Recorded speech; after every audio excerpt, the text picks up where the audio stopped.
যাদের কাছে গণিত অনেক ভয়াবহ একটা সাবজেক্ট, প্রিপারেশনটা অনেক বেশি হার্ড মনে হচ্ছে, যারা জবের প্রিপারেশন নিচ্ছেন, আমি তাদের কাছে একটা ছোট্ট একটা হ্যাক্স বলবো। যদি এই রুলসটা ফলো করেন তাহলে গণিতের প্রিপারেশনটা সবচেয়ে বেশি ভালো হবে। যারা ম্যাথে অনেক বেশি দুর্বল, তারা আমরা যে কাজটা করি যে বাজারে গিয়ে কতিপয় অনেক মোটামুটি অনেক বড় বই কিনে নিয়ে আসি।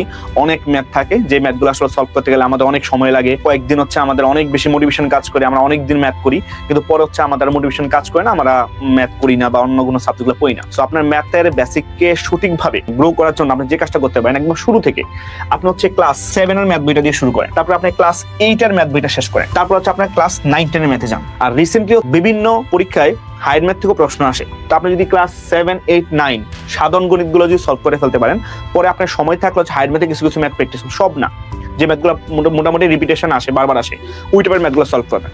সো আমি আপনাকে এটা বলতে পারি, আপনি যদি ভাই ক্লাস 7, 8, 9 এই ম্যাথ বইগুলো সলভ করেন, তাইলে আপনি আপনার ম্যাথের প্রিপারেশন অনেক বেশি ভালো হবে।